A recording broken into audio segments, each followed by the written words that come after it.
Hello and welcome to the 12 Months to Marathon podcast with me, John Hill, the running podcast for the over 35s with Marathon Dreams, episode 13, Data over Drama. So today we're going to be talking about data collection and the pros and cons of doing it. So what's going on with me at the moment? Right, so I did a 10k on Sunday, the Bourneville Leafy 10k, which is where I live here in sunny Birmingham, and it's a good run. And there's the running joke is that it's got a very good goodie bag with some Cadbury's products in there because I live around the corner from the Cadbury factory here in Birmingham. So it was a good run actually. Hamstring held well, got a little bit excited. I'll have to be honest, did get a little bit excited and came out a little bit fast. And then it held up actually. So I did 44.59, which is decent, finished 40th. And there was I could feel the hamstring, particularly down the hills, because obviously, as I mentioned before about what did it, but it felt okay, actually, and it held up quite well. So I've been training quite hard as well for High Rocks. I've had a really good week of training this week on that. That's coming up on the 26th of October here in Birmingham.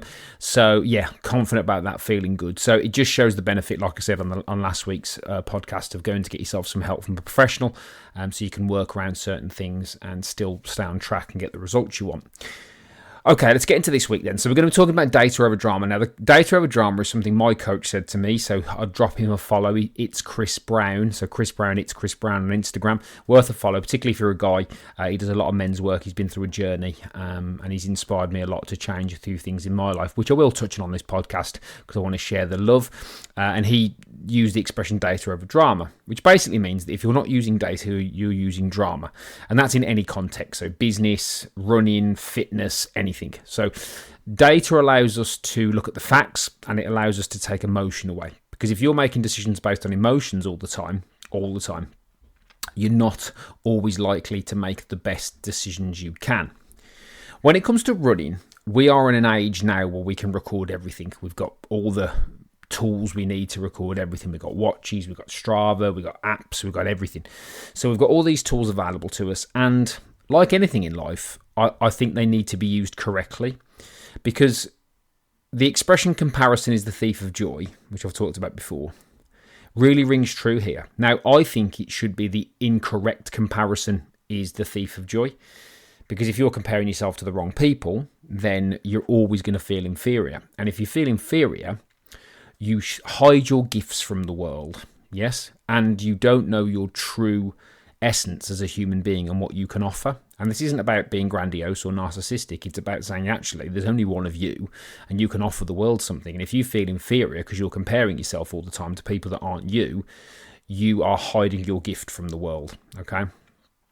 So, and that's a podcast for another day. So, firstly, data over drama is true. If you're recording data and measuring data, you can look at your performance and your performance alone. Okay, so you know exactly where you're going wrong and where you're going right. So you're not making decisions based on how you feel. Yeah, you're going, actually, I had a bad day today, for example, what's that based on? For example, you might just feel not as good as usual. And these things do happen if we're honest. But you've always got to have some kind of measure to assess how you're getting on, because then you can make improvements. If you don't measure things and you want to get better, that's where you need data. Okay, so this is the positive side of data.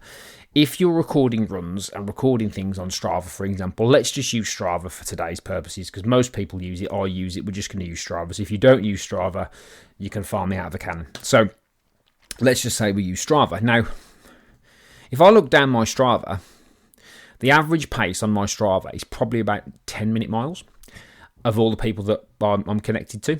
And that, I heard, is the average pace for a runner in the UK.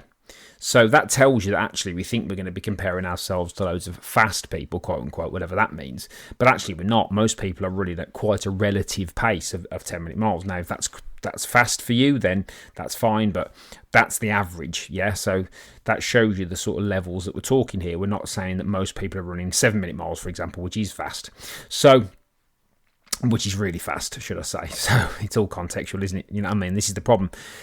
And I think when you've got your data, you can say, right, in September, I ran this many miles. Here's my average pace. And that's it. So you can look at it as cold, hard data instead of just emotion, yeah? Now, The flip side to that, of course, is what I've just really kind of mentioned, that you can sometimes lose the love of running because you're obsessed with data and you're obsessed with numbers. And this is where I found myself, because I have got a tendency to compare myself to others based on, certain beliefs that I hold around myself and certain things that I'll rephrase that, a certain way that I view the world, okay? And I've had to fix that, and I'm having to fix that, and it is almost like an addiction. It's quite bizarre, and I have to fix it, and I have to change it. So data is really useful, but it can be a problem if you're obsessed with it and you're a slave to it. And I've mentioned this before, because when I was doing a session with our running community about sleep, I said that it's funny that you could have a good night's sleep, check your app that records your sleep, and it could tell you didn't have a good night's sleep, and then you'd convince yourself that you didn't actually have one, which is the problem, which is where the problem with data comes in. So you have to have a fine balance between recording data so you can measure your performance and also not attaching too much to it, so that's the only thing that matters. Like, I was having a conversation with somebody the other day who doesn't use technology, they just run. Brilliant. How awesome is that? And a lot of people would get the jitters. They go, how'd you run without a watch or whatever? And I just think we did this for years. We would have ran without apps and phones and stuff for years. I mean, running with phones is quite recent phenomenon, really, if you think about it, because up until, not that long ago, we wouldn't have had a phone. We'd have used an iPod or something like that because our phones didn't play music. So the taking the phone with you thing is quite a modern phenomenon, really, in context of how long people have been running for. And if you look at, obviously, a lot of athletes, they don't take the phone with them when they run because they're focused on running. So you have got to have a strong disposition when it comes to the data, and you've got to look at it as it is. And here's what I'm going to say. One of the first things I learned when I became a coach and started to get better at coaching and getting more skilled at it was, there's a difference between the person and the performance, and you can be critical of the performance but not critical of the person. And that's why data sometimes is important, because it allows you to look at your performance versus you as a person. Because if you had a quote unquote, which I don't like this expression, a bad run, well, what are you basing that on? What's the judgment of that? Because if you've got data to say that you haven't run for 2 weeks and this is your first run in 2 weeks, well, that's progress. No matter how bad the run was, that's progress. So you've got to be really careful with it, and this is what I'm trying to say, because what I don't want to do is sit here and say you must log everything and you must track everything, because you can get obsessed with it and it can become a problem, because then you get into comparison and then you get into obsession, and that's not good. Obsession with exercise is as bad as being obsessed with not exercising, in my opinion. I've seen both sides of the coin, and the problem with exercise obsession is there's no leeway. And the problem is you push yourself that hard that if you get hurt, you then have an existential crisis because you can't move like you used to. So you've got to be really careful with data. I do believe if you want to get better at running, you should be tracking something, because you need to know that you're improving and you need to be able to track performance over time. But you've got to be able to apply context to it. I'll give you an example.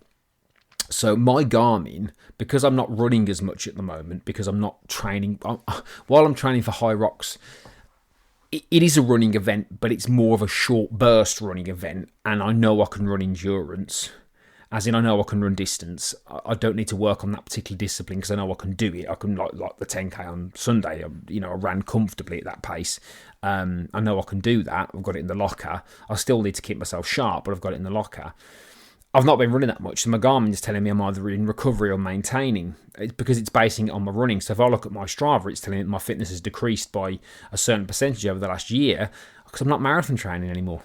So it's basing that on that particular style of training. It's saying, well, because you're not marathon training, you're not performing at your optimum level, which isn't accurate, because I am. I mean, this week's been a fantastic week of training, but just because it hasn't been pure mileage, certain apps are basing their assessment of me on that, if that makes sense, which is sometimes the problem with this data, because it's basing it on just running, not everything else. You could go and do 4 or 5 strength sessions a week and feel absolutely phenomenal, but because your heart rate doesn't elevate that much, because some people's doesn't when they're lifting weights versus cardio, you could think that you're not performing that well because certain apps and data class your heart rate as the most important metric when you're exercising. Do you see the problem here that you can get into? So if you do want to get better at running, and you want to go faster or further, then yes, I think you do need to have some level of data just for your own peace of mind, so you can actually easily track your progress.